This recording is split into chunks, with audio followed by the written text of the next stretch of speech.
Good afternoon, everyone. Thank you for joining us today for our March Thought Leader webinar. For everyone joining us live today, you may use the live chat feature below on your screen to ask questions throughout today's webinar. If you are joining us after the live session and the recorded webinar, feel free to ask questions in the comments section below, and our team will respond to you directly. For those who are new to our webinar series, my name is Julian Manning, and I am the Customer Care Specialist at Stewardship. The goal of our Thought Leader webinar series is to provide nonprofits and faith-based organizations with tools and resources to help their donor communities. Our guest speaker today is Cindy Violet, the Executive Director of Pregnancy Resources of Delaware County, who is going to share some fundraising ideas with us. Today's Thought Leader webinar theme is Spring Fundraisers, fundraising tools and resources that will help bloom your spring fundraisers. So these are fundraisers that will impact your mission. Our guest speaker today, Cindy Violet, is no stranger when it comes to spring fundraisers or fundraisers any time of year. Cindy is the Executive Director of Pregnancy Resources of Delaware County in Ohio. Cindy has spent the majority of her career working for nonprofit organizations in the areas of marketing, fundraising, and event planning. She oversaw the growth of a major downtown Columbus event, Red, White, and Boom, for 10 years as executive director. She moved to Pregnancy Decisions Health Centers in Columbus as community outreach manager and now serves as executive director of Pregnancy Resources of Delaware County. She is from Columbus, is a graduate of The Ohio State University, and has a son and daughter-in-law in Central Ohio area. So without further ado, we would like to welcome Cindy Violet. Good afternoon. Can you hear me? We can. Perfect. Can Cindy? Great. Well, we are in the first full day of spring, so it's very appropriate that we're talking about spring fundraisers. You know, our agency, as I'm sure many of yours, we experience a drop in giving the first quarter of the year. It's really the most problematic time for us. You know, by the end of March, the good feelings about your year-end campaign are fading, as well as your bank account. So I'm going to share a few suggestions that can boost your giving and awareness of your mission. But first, I'd like for you to think about these questions. How much money do you want to raise, and how much do you want to spend? Your budget.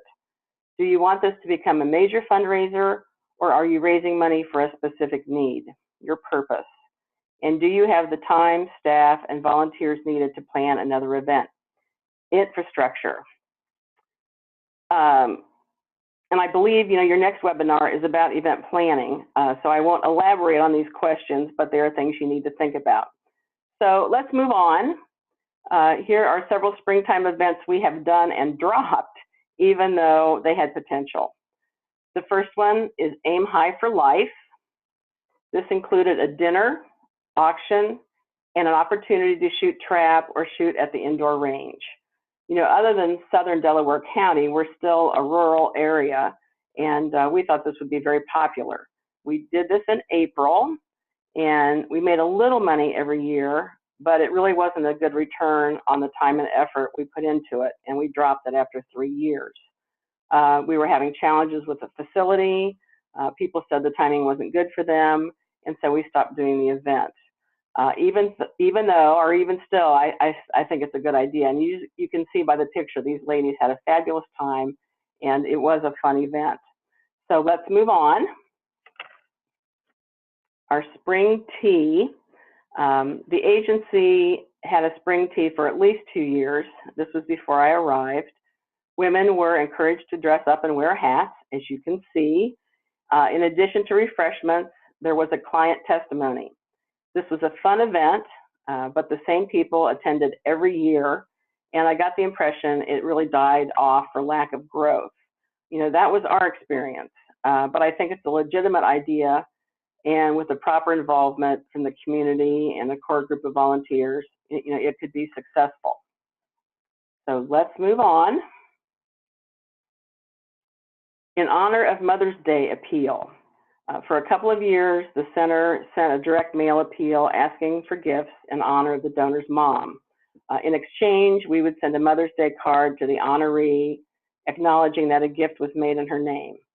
Again, not a bad idea, but labor intensive for our small staff with a small return. You know, a note about Mother's Day events.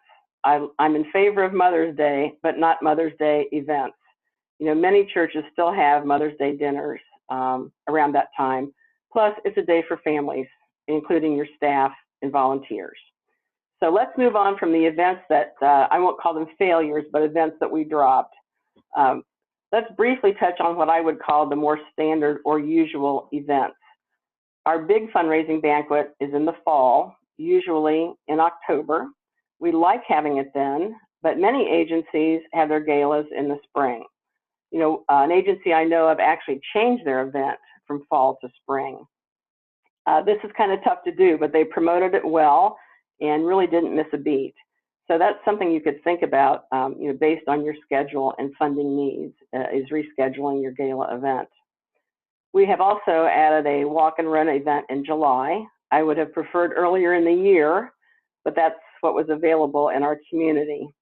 Pledge to walk and run events can be done in the springtime, but as we know in Ohio, the weather can be very iffy. You know, some organizations do walking events in an arena or mall, or pledge events to walk up, you know, 50 flights of stairs or whatever it may be, and just limited by your creativity on that. A possible spring event, we'll stay on this one, is golf outings. Weather, again, is a consideration to take into consideration. And if your community is like ours, there are a ton of golf outings. If, however, you have a golf outing that has an established following and is successful, by all means continue. You know, you can change up the location, the game challenges and prizes, and the speaker. Be sure to have golfers on your planning committee. And we're going to go to several ideas I have not tried, but they sound intriguing to me. The first is the March Madness open house or party. You know, it's too late for this year, but there are 70 million people estimated that participate in the March Madness brackets. And I'm sure a lot of them are men. Invite your community to join you at a central location, and this could be a church or a restaurant, to watch games on a Saturday. Set an affordable donation amount for admission, have snacks, and bring marketing materials to distribute. For pregnancy centers, it is imperative that we catch the hearts and minds of husbands and boyfriends, as well as the women. And I think this kind of event would help do that. You know, get male members, board members, and male pastors involved. This could also be done with the NBA and NHL finals. And, you know, my eyes are glazing over because I don't follow those things, but a lot of people do. Let's move on to the father-daughter dance and the mother-son superhero event. The local YMCA here hosts these two events in Delaware. It's something you could do in cooperation with a church, the Y, or other organization, and charge a nominal amount for tickets. This is a picture of one of our former clients and her son, and it looks like they're having a great time. So I think this would be a fun event to do. Let's move on to auctions. I spent a lot of time planning auctions, live and silent, and for the most part, either one could be added to an existing event that you're doing now. They boost participation and income. An auction of golf items, for example, go great with a golf outing, memorabilia, and golf supplies. Some banquets and galas also include auctions as part of the program. Labor intensive, but they can make a lot of money. Another option is an online auction. I know the Youth for Christ chapter in Columbus had success with them in the past. You can do a Google search to find out the basics. You know, an online auction is something a little different. It's not weather dependent, and it can be accomplished with minimal volunteer involvement. So that are some attractive things to me about an online auction. many organizations, let's move on, work with local nurseries and have springtime plant sales. Lots of volunteers are needed for this one. I don't know how profitable they are, but I know they're still very popular. Another thing that has come up is recently is the spring cleaning seminar, or that's my suggestion, because we want to jump on this cluttering or uncluttering, decluttering wave that's going on based on Marie Kondo's book, The Life-Changing Magic of Tidying Up. This thing is taking everybody by storm. You can sell tickets and ask for additional donations for food and refreshments. There's bound to be somebody in your community who would do a presentation on this topic. Also, depending on your donor base, seminars about downsizing are very popular. You could put in a plug for some planned giving options for the seniors as they plan for their legacy giving. So that would be kind of a 2-in-1 event. Jewelry resale. I had never heard of this before until our nurse manager told me about it. They do this for the Pregnancy Center in Athens, Ohio. It's an annual event, and here's how it works. Through the churches, they ask for donations of unused jewelry. It can be costume jewelry up to the good stuff. It doesn't matter. They repackage it and resell at the mall. It's an annual event, and it must be worthwhile or they wouldn't keep doing it. So I had never heard of doing that before. And let's move on. Here are a couple of other things. Fishing tournaments. Don't laugh. These tournaments are big deals. This event depends on where you live and the available waterways, but don't underestimate the desire of people who fish to get outside in the early and late spring. They're cooped up all winter and they are ready and raring to go. And this is another way to get a segment of your donors or new donors involved. Purse bingo.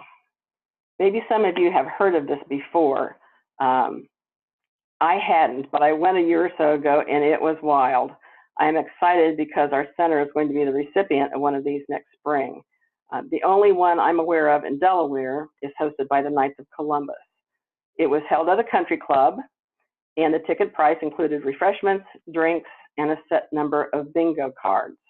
But of course, you could purchase more bingo cards over the course of the evening. Then you play bingo to see who wins a purse.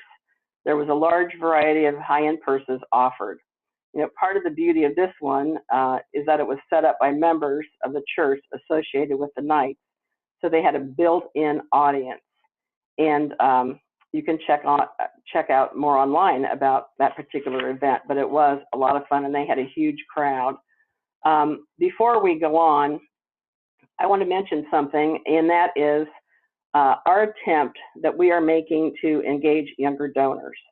We must be thinking about replacing our aging donors, and I know that sounds a bit harsh, but it's true. The other thing is that many people in their late 20s and 30s need to see philanthropy modeled. They may not have come from a family who support events, and they may not have done it yet themselves. So with our banquet, for example, we encourage table hosts and churches to invite young singles and couples. Those people that give $10 and $20 a month really are the bedrock of our organizations. Plus, over time, they may blossom into a major donor for your cause. So I hope this gives you some ideas for your spring event. You really are limited only by your creativity and your answers to those first questions that I mentioned earlier. Perfect. Thank you so much, Cindy, for those wonderful fundraising ideas and tips and tricks on how to bloom our fundraisers. We have a little bit of time and we had a couple of questions come in. So we'll go ahead and ask some of those. And if you have any questions, feel free to use the chat feature as well, participants, and you can ask those there. But we have a question from Bethany Cindy, and she says, as a fellow pregnancy center, how does your pregnancy resource center reach new donors? So even kind of going off of how to reach that younger generation as well. New events can be difficult to promote. How do you do this?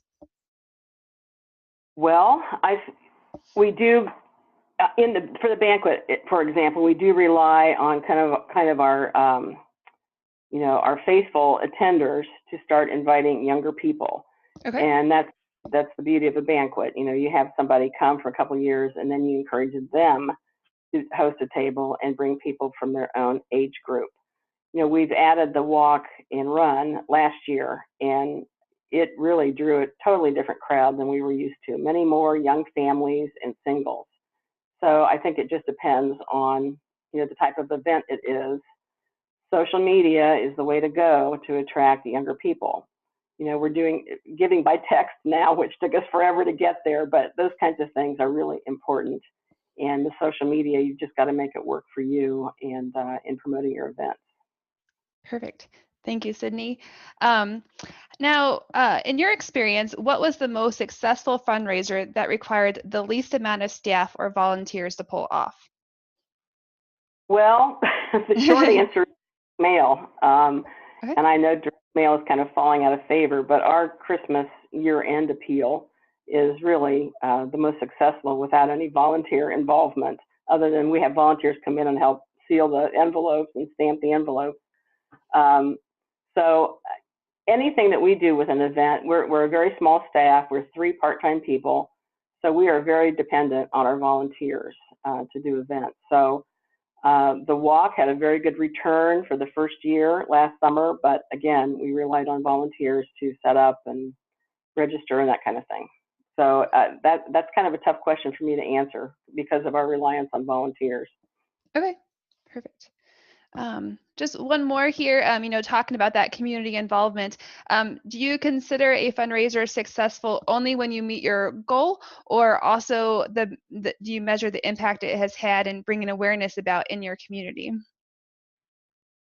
Well, I think it's both. It's very important to meet your goal. You want to Sure. meet your financial goal. You want to increase attendance and volunteer involvement. Again, the social media presence about your event also increases community awareness and involvement. A couple years ago at our banquet, we asked everybody to post something on Facebook showing them at the banquet. So that was kind of fun. The thing about every fundraiser will have a positive ripple effect in your community. Sure. So every fundraiser really is a friend-raiser too. Not every friend-raising event is a fundraiser, Sure. but they still have value. And I'm talking about open houses, health fairs, that kind of thing. So I hope that answers your question. Yeah, perfect. Well, great. Well, thank you, Cindy, for that excellent advice. And thank you all again for joining us today. A copy of today's webinar will be sent to you along with March's newsletter.